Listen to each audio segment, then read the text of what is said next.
বিসমিল্লাহির রহমানির রহিম। নিফাক সম্বন্ধে আজকে আমি কথা বলবো। নিফাক আরবি শব্দ, যার বাংলা অর্থ হচ্ছে ভণ্ডামি, দ্বিমুখী ভাব পোষণ করা, অন্তরে এক কথা বাহিরে এক কথা। এটা মুসলমান এবং কাফির উভয়ের মধ্যে এই মুনাফিক ব্যক্তি লুকায়িত থাকে। মুনাফিক একটা সমাজের জঘন্যতম ব্যাধি। এই মুনাফিক ব্যক্তি যে সমাজে রয়েছে, সেই সমাজের ফিতনা ফাসাদ কখনো দূরীভূত হবে না। এই মুনাফিক ব্যক্তির সম্বন্ধে আল্লাহ রাব্বুল আলামিন নিজে বলছেন, আল্লাহু ইয়াশহাদু ইন্নাল মুনাফিকিনা লাকাযিবুন। সূরা মুনাফিকের 1 নম্বর আয়াতে আল্লাহ পাক বলছেন, যারা মুনাফিক ব্যক্তি তারা হচ্ছে মিথ্যাবাদী। কাজেই এই মুনাফিকি থেকে আমরা দূরে থাকার চেষ্টা করব। আল্লাহ আমাদেরকে সকলকে তৌফিক দান করুক। সকলে বলে আমিন। এদের সম্বন্ধে পবিত্র কুরআনুল কারীমের সূরা বাকারায় আল্লাহ রাব্বুল আলামিন 14 নম্বর আয়াতে বলছেন, ওয়াইজা লাকুল্লাযীনা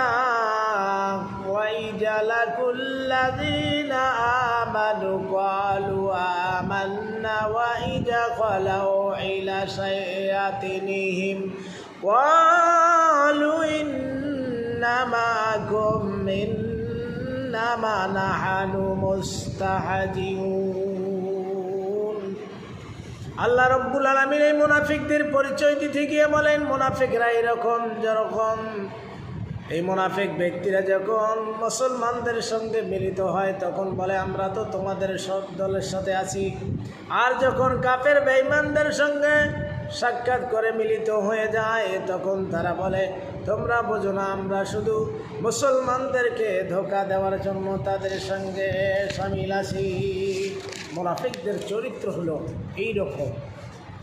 মুজাবজাবিনা, এরা হলো দুই দলের মধ্যে। আল্লাহ রাব্বুল আলামিন বান্দাদেরকে সতর্ক করে দিয়ে বলছেন, খবরদার এইরকম হয়ে না। কথা বলে খাঁটিভাবে কথা কবে, একনিষ্ঠভাবে কথা কবে। যার সঙ্গে থাকবে তার সঙ্গে আন্তরিকভাবে কখনো দুই প্রকার কর্মকাণ্ড করা যাবে না।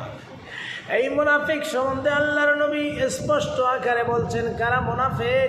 এই মুনাফিকদের সম্বন্ধে আল্লাহর নবী স্পষ্ট বুখারী শরীফের হাদিসে বর্ণনা করেন, আয়াতু মুনাফিকি সালাসাতুন ইজা হাদাসা কাযাবা ওয়া ইজা ওয়াদা আখলাফা ওয়া ইজা ওয়াতুমিনা খানা।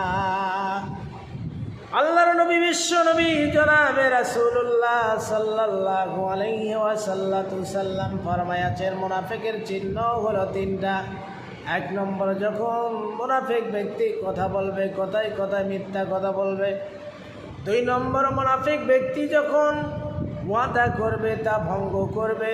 3 নম্বর, মুনাফিক ব্যক্তির বৈশিষ্ট্য চরিত্র হলো তার কাছে কোনো কিছু যদি আমানত রাখা হয় তখন সেইগুলা নিজের মাল বলে সে ভক্ষণ করবে, খেয়ে নেবে। আমরা স্পষ্ট হাদিস থেকে বুঝতে পারলাম মুনাফিকের চরিত্র হলো 3 প্রকার। এইগুলোর থেকে আল্লাহ রাব্বুল আলামিন আমাদেরকে সকলকে হেদায়েত হওয়ার তৌফিক দান করুক। সকলে বলি আমিন। এই মুনাফিক ব্যক্তি সমাজের সবচেয়ে জঘন্যতম ব্যক্তি। শুধু সমাজের নয়, রাষ্ট্র, দেশের, সারা বিশ্বের, এমনকি আল্লাহ রাব্বুল আলামিন বলেন, ইন্নাল মুনাফিকিনা ফি দারকিল আসফালি মিনান নার। অবশ্যই যারা মুনাফিক, আল্লাহ রাব্বুল আলামিন বলেন এই মুনাফিক ব্যক্তি জাহান্নামের সর্বনিম্ন স্তরে অবস্থান করবে। আল্লাহ রাব্বুল আলামিন আমাদেরকে সকলকে হেদায়েত নসিব করার তৌফিক দান করুক এই মুনাফিক থেকে।